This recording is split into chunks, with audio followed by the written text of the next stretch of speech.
Happy Elimination Chamber weekend, folks, and welcome back to the Random Video Blog, a special Saturday episode here today. Pretty rare that happens, but I had to put up Injection of Inspiration on Friday, so check out that video for the reason why.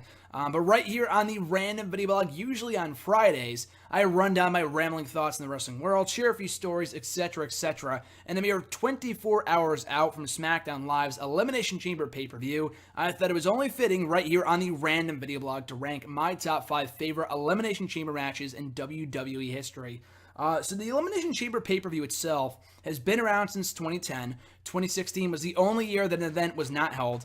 They brought it back in 2015. It was originally defunct starting in 2014, but they brought it back in 2015 for one night only in May. It's usually held in February, as it will be tomorrow. But it's had some pretty good matches over the years, and that's not the only place where you can catch Elimination Chamber matches. The first ever one was held at Survivor Series 2002. The second one at SummerSlam. We've had one at New Year's Revolution. We've had some at No Way Out, and the list goes on and on. So this will not just cover Elimination Chamber like pay-per-view matches like Rock and Punk from 2013's event. I'm talking like Elimination Chamber, like the matches, if that makes sense. Dating back to its inception in 2002. Again, my list, I'm not talking top 5 best Elimination Chamber matches. That's a completely different list I did for Sportskeeda a couple days back, so check that out. This is my own top 5 favorite personal Elimination Chamber matches. So purely subjective, your opinion might be completely different. For example, I could choose to put number 1 on my list, the absolutely atrocious, and in my opinion, the worst chamber match they ever did back in 2015 for the Intercontinental Championship at number 1 on my list. And it's okay. You know, you might judge me for that as it's a terrible match, but again, it's my list, just purely my opinion, just all subjective. So I want to hear your feedback at the end of my video after you hear my top 5, but coming in at number 5 is from 2012, the Raw Elimination Chamber match for the WWE Championship, kicking off the show, CM Punk defending the WWE title. And may I mind you too, it might make you all that more impressed, I don't have any of the combatants written down. Like, for example, I have my top 5 list written down right here on my computer, but I only have Raw Elimination Chamber match written down. I don't have the combatants written down. And I believe it included, obviously, the defending champion CM Punk, Kofi Kingston, Dolph Ziggler, R-Truth, Chris Jericho, and The Miz. All were vying for the WWE title in that sacred spot at WrestleMania 28. And a great match. I really thought this was the match that should have closed the show over fucking John Cena and Kane in an ambulance match, which was not the worst thing in the world, but it was fucking really, like, come on. I know they wanted the prime Cena for that main event slot at WrestleMania, but it's like, come the fuck on. Like, this match was the match of the night, in my opinion, even over the World Championship Elimination Chamber, which you will not find on this list, when Santino almost won, which was a cool moment for some. I was really pissed that happened, but anyway, even all these years later. But I love this match a lot. I thought it was an excellent opener. The real story here was between Punk and Jericho.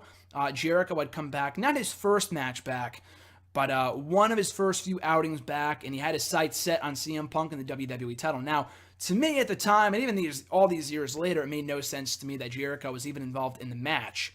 I guess they didn't want to interrupt the reign of CM Punk. I thought Jericho would win to set up Punk in chase mode at WrestleMania for the championship, and Punk, or at one point, Jericho did get knocked out by Punk to the outside of the ring with a kick to the head, and he never came back in. So he was eliminated that way. He was protected in elimination, whatever, to kind of keep those two apart en route to WrestleMania. But overall, I thought this was a really good match. R-Truth was gone pretty quickly. Miz, who was in the doghouse at that point in time for, I think, botching a spot with R-Truth on Raw where R-Truth almost hit his head on the ground or something. Or maybe something else happened at a house show, I forget. But he was in the doghouse at that point, but he lasted until the very end. He had a skull-crushing finale on The Miz. It looked like he had the championship won, not really. But Punk hit him with a GTS, still the WWE champion. Just a really, really good match. Coming in at number 4 on the list is from 2013, the Elimination Chamber match to determine a new number 1 contender to the World Heavyweight title at WrestleMania 29. So a lot like my previous installment, my previous number 5 on this list, I watched this match live from Buffalo Wild Wings, which is why I have such an attachment to it. The first one I watched when I went with my brother and my stepdad, I believe, or maybe just my stepdad. This one, I think my brother was there. I don't really remember. I don't think he was. But John was there too, so we had a real fun time watching this show back. The show itself was not great. I enjoyed it. It was not a great show. And watching this match back was not an amazing match, like I said, but Similar to the 2012 Raw Elimination Chamber match, I have a personal attachment to it, having watched it live at Buffalo Wild Wings. The experience of watching was really cool. So anyway, like I said, the winner of this match went on to WrestleMania to face Alberto Del Rio for the World Heavyweight title. And I knew for a fact, well, I didn't know for a fact, but my money was on Chris Jericho winning to set up Jericho and Ziggler Part 3 at WrestleMania for the world title. When Jericho last appeared in WWE prior to the Rumble, he lost to Ziggler, and Ziggler cost him his career in the company. So to me, it only made sense they blew off Jericho and Ziggler for the belt in Mania. They didn't go in that direction. Jericho had a great showing here, but among the combatants, it included not Dolph Ziggler, I'm sorry. He was the Mr. Money in the Bank at that time, which Ziggler was not the world champion. I should make that clear, but I thought he would cash in on the show, and he didn't. He didn't. That was the problem. But anyway, so the combatants included Chris Jericho, Team Hell No members Daniel Bryan and Kane, Mark Henry, Randy Orton, and the eventual winner, Jack Swagger. That shocked the fuck out of me. And someone told me beforehand, they're going to have Jack Swagger win to do Mexican versus American at WrestleMania. Because Jack Swagger had just come back with the whole We the People gimmick with Zeb Coulter. He debuted the theme music he has now on this show, which is a vast improvement over the shit he used to have with a new look. And it proved to be, it was cool for a time. Then he got busted for a fucking Dewey like a day or two later, so that kind of fucked over any plans they had for him. I don't think he was going to win the world title anyway. I still believe that to this day. He was never planned to win a belt. I think just winning the world championship just further buried a bigger grave for him. Just kind of further buried him down the card and really did not help his chances at all of winning the championship at Mania. But yeah, like I said, I enjoyed this match a lot. They did some stuff with Team Hell No. I think Henry took out both of them. I don't think they turned on each other as some people thought they would. They were the tag team champions coming in, so you knew they weren't winning. But Henry, he was a fucking beast. And then he got taken out, and he just pretty much took his anger out on everybody. Then it came down to Orton, Jericho, and Swagger. Orton took out Swagger, or Orton took out Jericho. And then it came down to Swagger, Orton. Swagger rolled up Orton to win cleanly to become the new #1 contender to the World Championship at WrestleMania. So again, just a really entertaining match, and the way that it was laid out, I thought it was great. Swagger winning wasn't thrilling, but I thought it was better than fucking Randy Orton winning for a god-upteenth time. I like Randy Orton, but him winning again, like him winning the Rumble this year, did not interest me in the slightest. But at the time, I thought it was cool. Really fun match. Coming in at number 3 is from the 2011 Elimination Chamber pay-per-view, the Raw Elimination Chamber match to determine a #1 contender to the WWE Championship, the Miz's WWE title at WrestleMania. So by November, even by February, it was pretty obvious the Mania match would be John Cena versus The Miz. So Cena winning here was not at all unpredictable, but it was still a really good match. It was Cena, Punk, who had been feuding for months up to this point, John Morrison, who had a very strong showing up in this match, surviving until the final 3. He jumped from the top of the chamber, falling on top of Sheamus to get rid of him, King Sheamus, whatever. R-Truth, again, finds himself in this match. Did not, once again, last very long, but still, he was in the match. He had a good showing. He was taken out very, very quickly by Sheamus. Who else was in it? Punk, Cena, Morrison, Sheamus, Truth. Who was the other fucking guy in this match? And was that it? No, there was somebody else in the match. There was 5 guys. It was Punk, Cena, who it came down to. I know R-Truth was the first one gone. Sheamus, God, I don't remember who it was. It's going to bother the fuck out of me now. I got to look it up. But I know those were the 5 guys that were involved in the match. And I know I'm going to beat myself up over this just because I love this match so much. So let's go back here to 2011. Randy Orton. How could I forget? Because Punk and Orton had one of the best spots of the match when Punk's chamber malfunctioned. And maybe they were supposed to do it in 2015. It looked like a botch to me, but in 2011 it was not a botch. It was definitely planned because Punk's pod malfunctioned. Orton RKO'd him and got rid of him. But the anonymous Raw GM chimed in and said, no, Punk's not gone. So Punk came in later on, took out Orton with his own move. He taunted him afterwards by doing the whole fucking arm thing. It was awesome. It was fucking great. They set up their Mania match. So that was awesome. Punk had a great showing here. But yeah, just a really good match. Again, the ending outcome was not at all up in the air. It was very obvious that Cena was winning. But still a very entertaining match. It was coming off the comments from The Rock on Raw when he came back to the company and called out John Cena. So yeah, I thought this was a very fitting way to go off the show, setting and stage your Mania match. For as mediocre as it might have been, Miz and Cena, this was a very entertaining Elimination Chamber. So coming in at number 2 of my top 5 favorite Elimination Chamber matches of all time, how could I do a top 5 list? I would be remiss if I didn't include this installment. The first ever one from Survivor Series 2002 for the World Heavyweight Championship, Triple H, the defending champion, against Shawn Michaels, Kane, Rob Van Dam, Chris Jericho, and Booker T. Pretty much Raw's 2 top stars and 4 up-and-coming heels and baby faces, like the upper mid-carders of Raw. And there's nothing wrong with that. It might have been the longest Elimination Chamber of all time. I'm not positive on that. I know they went a long time without eliminations. And it was set to, the video package was set to Alone. Was it Alone? I think it was Alone.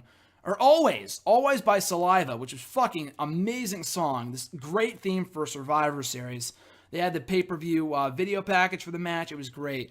So yeah, everyone gets eliminated one by one. I'm pretty sure RVD was the first one gone. I think he came crashing down in Triple H's like throat, and Triple H had to work the rest of that match injured, I believe. I might be mistaken on that, but in the end, it came down to Triple H and Michaels, one of the best, if not the best, finishing sequence in Elimination Chamber history. The first ever one cannot be topped. This was fucking fantastic. I mean, some people might not like that it was all that long, that it was like 45 minutes long, but I fucking loved it. So anyway, so Triple H like hits a pedigree, he kicks out, he goes for another one, Michaels, boom, sweet chin music, covers him for the 1, 2, 3, wins the world titles, first world title. First of all, Michaels' second match back, because he wrestled at SummerSlam against Triple H, beat him, got the shit kicked out of him, remained on Raw, but didn't wrestle until Survivor Series when he stepped inside the chamber. So Michaels, coming off a back injury, steps inside the chamber, wins it all. Amazing moment in MSG. The crowd's going fucking nuts. Confetti falling. I know the reign ended like a month later, but it was an amazing win. Just a really, really, really great match, and definitely solidified on this list as my second favorite Elimination Chamber match of all time. So we get to number 1, which I think, it's not that it won't ever be topped. I don't want to say that much, but I do want to say it's going to be hard to top it. Also from the 2011 show, as you guys know, one of my favorite years in wrestling. Favorite, not best. Favorite years in wrestling. The SmackDown World Heavyweight Championship Elimination Chamber match. It was the defending champion Edge. Dolph Ziggler was supposed to be in there, but he got fired on SmackDown by Teddy Long, the returning GM, 2 days earlier. So he was replaced with The Big Show. I was kind of disappointed. I was hoping it'd be Christian. More on that later. But it was The Big Show to further his feud with Wade Barrett, who was also in the chamber. Rey Mysterio, Kane, and I almost said Drew Galloway, Drew McIntyre. Now he's Drew Galloway. Now you guys know him as Drew Galloway. But I thought this match was awesome. I thought it opened the show. It didn't. It was the second match in the card. And the winner of this match would go on to WrestleMania to face Alberto Del Rio, who had just won the Rumble like a couple weeks earlier, like a month earlier, who also beat Kofi Kingston on this show. But yeah, just the way this was laid out, it was Edge and Mysterio opening the match. They had such awesome fucking chemistry. They also had a match at No Way Out 3 years earlier for the World Heavyweight Championship that Edge won, that I think Ray worked injured, that he worked hurt. So more credit to him for that. But yeah, they worked really well together at the start of this match. Edge at a distinct disadvantage starting out number 1. That kind of started the curse of champions retaining inside the chamber, which isn't that bad, but when it happens like 4 or 5 times in a row, that's kind of fucking ridiculous. But anyway, so Edge and Mysterio kick it off. Kane comes in, clears house. McIntyre, who was kind of like an lower mid-carder at this point, because he did nothing at WrestleMania, I don't think. He had a really good showing for himself. I thought he and Edge had some pretty good matches on SmackDown around that time, which was great. So you had that little thing going. You had Edge and Mysterio, Kane clearing house. You had who else? Big Show and Wade Barrett had their little thing going for a little while, and Big Show is mad that the Core had attacked him on SmackDown for like weeks on end, but months earlier. So they furthered that feud. Big Show tossing Wade Barrett into the chamber, I think breaking it before taking him out. So Barrett wasn't in there for very long, which was kind of disappointing, but still a very fun appearance and a good way to further that feud heading into the dreaded 8-man tag team match at WrestleMania between the Core and the fucking team of Big Show, Kane, Kofi Kingston, and Santino.